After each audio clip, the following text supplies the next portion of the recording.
Assalamualaikum warahmatullahi wabarakatuh. Swastiastu, Namo Buddhaya, salam kebajikan rahayu. Perkenalkan, nama saya Muhammad Rizky Hidayatullah dari kelompok 6 bersama teman-teman saya. Di sini kami akan menjelaskan tentang sistem perwakilan kepentingan. Sistem perwakilan kepentingan adalah pengaturan karakteristik organisasi atau asosiasi masyarakat dan pola hubungan kewenangan dengan pemerintah. Secara umum, sistem perwakilan keuntungan dibagi menjadi dua, yaitu pluralisme dan korporatisme. Pluralisme, keputusan politik atau kebijakan publik yang penting lebih dapat dipengaruhi secara efektif melalui kelompok yang terorganisasi dengan baik. Pluralisme adalah suatu paham atau pandangan hidup yang mengakui atau menerima kemajemukan atau keanekaragaman dalam suatu kelompok masyarakat. Pluralisme juga sebagai sistem yang memungkinkan semua kepentingan dalam masyarakat bersaing secara bebas untuk mempengaruhi proses politik atau pembuatan kebijakan publik sehingga tercegah terjadinya suatu kelompok mendominasi kelompok lain. Pluralisme memiliki beberapa karakteristik, yaitu 1. Setiap masyarakat yang memiliki kepentingan yang sama berhak membentuk asosiasi tanpa campur tangan kelompok lain. 2. Keanggotaan ini bersifat sukarela dan terbuka. 3. Pemerintah tidak campur tangan atau juga pemerintah hanya sebagai wasit. 4. Anggota asosiasi yang berwenang menentukan pemimpin dan merumuskan kepentingan. 5. Keputusan intern atau ekstern diambil dengan perundingan, tawar-menawar, dan kompromi. Korporatisme merupakan upaya ganda untuk menghubungkan antara negara atau pemerintah dengan masyarakat. Penegaraan atau statisation, berbagai kegiatan organisasi kemasyarakatan, dan swastanisasi atau privatization, beberapa urusan kenegaraan. Terdapat dua proses bifrontal. Yang pertama, statisasi, di mana negara menundukkan dan menguasai organisasi-organisasi masyarakat sipil, seperti organisasi kelas bawah, yaitu petani, buruh, dan lain sebagainya. Yang kedua, terdapat proses privatisasi, di mana negara membuka beberapa lembaganya bagi penyampaian kepentingan masyarakat sipil secara terorganisasi. Contohnya hanya kelas atas yang dominan. Ada beberapa bentuk korporatisme. Yang pertama, korporatisme negara, di mana suatu sistem perwakilan kepentingan yang melibatkan negara atau pemerintah secara aktif keorganisasian kelompok kepentingan. Yang kedua, ada korporatisme masyarakat. Korporatisme masyarakat adalah suatu perwakilan kepentingan di mana negara atau pemerintah merelakan penanganan beberapa urusan kenegaraan kepada kelompok-kelompok kepentingan swasta atau masyarakat, baik secara penuh maupun sebagian. Korporatisme memiliki beberapa karakteristik. Yang pertama, pengelompokan masyarakat secara fungsional, profesi, dan okupasi. Yang kedua, pengelolaan jenis kepentingan dimonopoli dengan satu organisasi atau asosiasi. Yang ketiga, pembentukan kelompok kepentingan harus mendapat persetujuan dari pengakuan negara atau pemerintah. Yang keempat, keanggotaan asosiasi bersifat otomatis atau setengah paksa. Yang kelima, penentuan kepemimpinan dan rumusan kepentingan secara langsung tidak ditentukan pemerintah. Yang keenam, artikulasi kepentingan harus berkisar pada frame yang ditentukan negara atau pemerintah.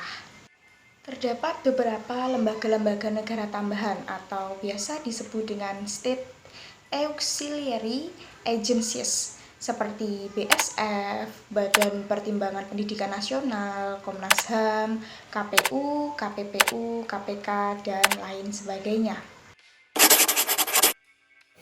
Selanjutnya, saya akan menjelaskan beberapa teori politik dalam sistem perwakilan. Terdapat beberapa teori politik dalam sistem perwakilan. Teori perwakilan dalam konteks teori politik modern merupakan mekanisme hubungan antara elit dan publik. Untuk negara yang menggunakan sistem politik demokrasi modern, kerangka kerja demokrasi representatif berbeda dengan demokrasi langsung. Ada beberapa keuntungan demokrasi representatif. 1. Dengan penambahan jumlah penduduk, baik kuantitas maupun kualitas, tentu sulit merealisasikan demokrasi langsung. Maka, mekanisme sistem perwakilan penting untuk menghubungkan elit dan publik. 2. Teritori negara modern saat ini umumnya tidak kecil. Realitas faktual ini menyulitkan pemerintah dalam melaksanakan demokrasi langsung. Yang ketiga, peningkatan kualitas penduduk berbanding lurus dengan kompleksitas persoalan. Persoalan-persoalan publik yang tentu saja juga menjadi tanggung jawab pemerintah. Tidak semuanya dapat disampaikan secara kolektif karena tuntutan akan overload yang justru membuat kerja mandek. Persoalan yang dialami publik bisa jadi tidak sesuai dengan yang diinginkan atau dibutuhkan. Untuk itu, persoalan kelompok yang dapat menyampaikannya. Implikasi dari itu dibutuhkan suatu konsep sistem perwakilan yang menghubungkan antara publik, struktur, dan agensi. Dalam suatu sistem perwakilan terdapat 5 konsep perwakilan, yakni 1. Delegated representation, 2. Microcosmic representation, 3. Symbolic representation, 4. Effective representation, dan 5. Party representation. Yang pertama ada delegated representation, yang berarti para wakil di sini berperan sebagai perantara atau juru bicara yang bertindak atas nama kelompok yang diwakilinya. Dalam konsep ini, para wakil yang merupakan perantara tidak diperkenankan untuk bertindak di luar kuasa sang pemberi mandat. Yang kedua ada microcosmic representation, adalah suatu konsep yang menunjukkan adanya kesamaan sifat-sifat antara mereka yang diwakilinya dan diri sang wakil itu sendiri. Dalam konsep ini, masalah kuasa dan hal-hal yang harus dilakukan tidak menjadi persoalan krusial antara wakil dan yang diwakilinya, karena kesamaan sifat yang dimiliki. Yang ketiga ada symbolic representation, yaitu bentuk perwakilan yang menunjukkan bahwa mereka yang mewakili kelompok tertentu mengacu pada identitas, kualitas, kelas, atau golongan tertentu. Dalam konsep ini tidak dipersoalkan masalah kuasa atau hal-hal yang harus dilakukan. Yang keempat ada effective representation. Konsep ini dianggap belum menggambarkan kuasa atau hal-hal yang perlu dilakukan oleh wakil mereka, sehingga belum menjelaskan hubungan antara wakil dan yang diwakilinya. Yang kelima ada party representation, yang berarti individu-individu di dalam suatu lembaga perwakilan merupakan wakil dari partai politik atau konstituen yang diwakilinya. Baik, selanjutnya saya ingin menjelaskan hubungan antara wakil dan yang diwakili, yang dimana hubungan ini menghasilkan sejumlah teori perwakilan, diantaranya teori mandat, teori sosiologi Ricker, teori organ, teori hukum objektif Leon Duquid. Yang pertama, teori mandat sendiri menganggap wakil dalam lembaga perwakilan karena mendapat mandat dari konstituennya atau publik, sehingga disebut mandataris. Dalam teori mandat ini dibagi menjadi 3 kategori besar, yaitu yang pertama mandat imperatif, di mana seorang wakil yang bertindak di lembaga perwakilan harus sesuai dengan perintah yang diwakilinya. Ketika timbul masalah-masalah baru, maka sang wakil harus mendapat perintah baru dari yang diwakilinya. Yang kedua, mandat bebas, yaitu seorang wakil dapat bertindak tanpa tergantung dari perintah yang diwakilinya. Dalam teori ini, wakil adalah individu terpercaya dan terpilih oleh warga yang diwakilinya. Yang ketiga, mandat representatif, yaitu seorang wakil tidak mengenal yang mewakilinya karena penunjukan dilakukan oleh lembaga perwakilan tempatnya bergabung. Mekanismenya adalah mereka yang diwakili memandatkan suaranya pada lembaga perwakilan tertentu. Lembaga perwakilan lalu menunjuk anggota untuk mewakili konstituen mereka, sehingga sang wakil tidak ada hubungan dengan pemilih. Balik lagi membahas teori perwakilan selanjutnya.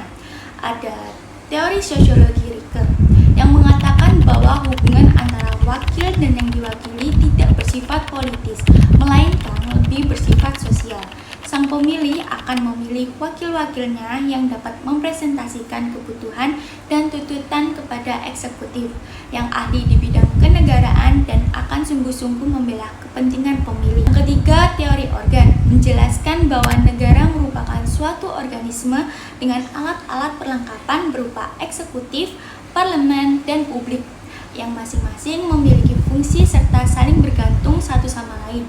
Dan yang terakhir, teori hukum objektif Leon Duguid, yaitu solidaritas sebagai dasar hubungan antara wakil dan yang diwakilinya. Wakil publik menjalankan tugas kenegaraannya hanya atas nama rakyat. Sebaliknya, publik tidak akan dapat melaksanakan tugas kenegaraan tanpa mendukung wakilnya dalam menentukan wewenang pemerintah, sehingga terdapat pembagian kerja. Nah, dari uraian tentang hubungan wakil dengan publik pemilih dapat disimpulkan bahwa teori-teori perwakilan mempunyai sifat perwakilan politik. Maksudnya, seseorang yang duduk di lembaga perwakilan harus melalui proses pemilihan atau umum sebagai mekanisme dalam proses politik. Karena itu, tercipta political representation, para wakil yang duduk di lembaga perwakilan yang mewakili publik melalui sebuah organisasi politik yang bernama partai politik.